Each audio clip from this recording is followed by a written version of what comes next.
Assalamualaikum warahmatullahi wabarakatuh. Perkenalkan, nama saya Risti Proetasari, NIM B1012191055. Di sini saya akan menjawab pertanyaan dari soal ujian akhir semester mata kuliah Ekonomi Pembangunan Pertanian. Pertanyaan yang pertama, apa permasalahan pembangunan pertanian di Indonesia? Permasalahan pembangunan pertanian di Indonesia bisa dari berbagai aspek. Seperti di Indonesia sendiri dapat dilihat dari adanya kelemahan dalam ahli teknologi, terbatasnya aspek ketersediaan infrastruktur penunjang pertanian, pemerintah lebih banyak melakukan impor dibanding menggunakan hasil pertanian sendiri, dan ketidakseimbangan jumlah penduduk dari ketersediaan pangan. Pertanyaan yang kedua, bagaimana solusi pemecahan dari permasalahan tersebut?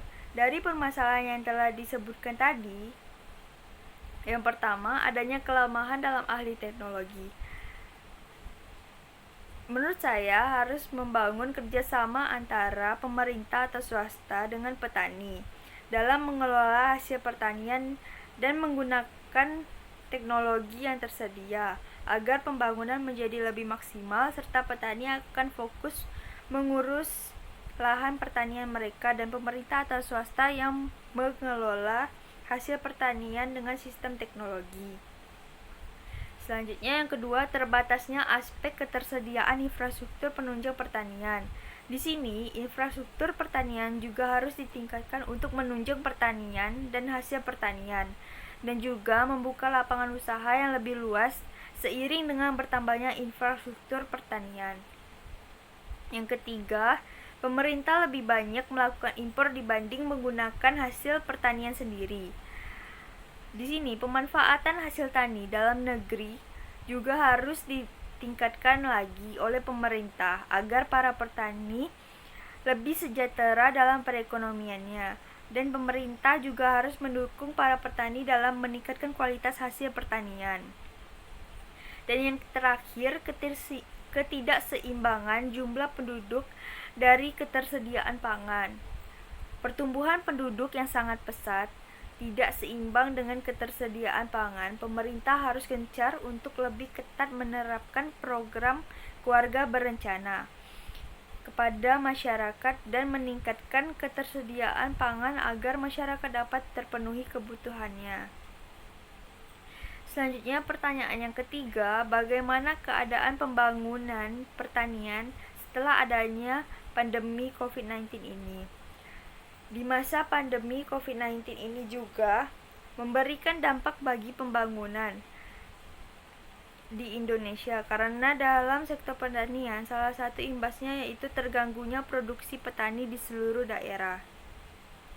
Ada juga dampak lainnya seperti yang pertama bisa dilihat dari harga pasar dan pertanian. Diterapkannya social distancing dan PPKM dan kebijakan pemerintah lainnya untuk memperlambat penyebaran COVID-19, konsumen akan kesulitan sehingga akan mempengaruhi stabilitas supply dan demand barang jasa, serta harga yang kemungkinan meningkat. Yang kedua, rantai pasokan pangan memperlambat dan kekurangan karena penyaluran logistik pertanian yang terganggu. Yang ketiga, kesehatan petani, di mana banyak petani yang relatif orang tua dibandingkan dengan populasi pekerja umum. Jika COVID-19 ini tidak terbendung hingga menembus petani, dampaknya menimbulkan kepanikan masyarakat bahwa akan menambah keterpurukan produksi pangan. Yang keempat, tenaga kerja pertanian. Petani akan rentan jika infeksi tidak bisa diatasi.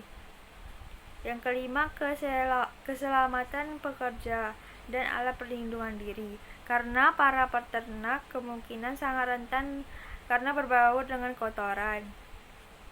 Yang keenam, kerusakan sumber daya pangan, karena sayuran dan buah-buahan akan rentan dihinggapi virus. Hal ini disebabkan buah-buahan mudah membusuk.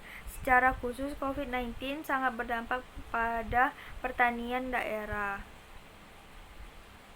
Dan pertanyaan yang terakhir, bagaimana strategi yang dilakukan pemerintah untuk menangani permasalahan pertanian tersebut. Di sini, ekonomi Indonesia pada kuartal pertama mengalami pertumbuhan yang signifikan, meski masih terjadi kontraksi.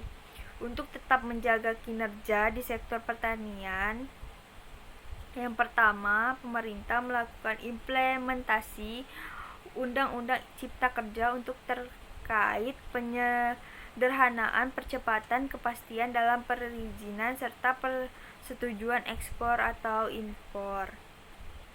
Yang kedua, digitalisasi UMKM yang merupakan bentuk realisasi dari dua agenda besar pemerintah saat ini, yaitu agenda pemulihan ekonomi nasional dan transportasi digital.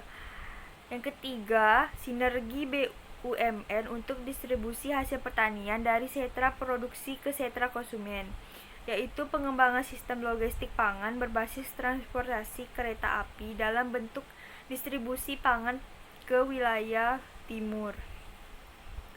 Keempat, penguatan kerjasama antara daerah khususnya dalam pemenuhan pangan tersebut. Dan yang kelima, pembentukan holding BUMN pangan dalam penguatan ekosistem pangan nasional. Sekian jawaban dari ujian akhir semester saya. Wassalamualaikum warahmatullahi wabarakatuh.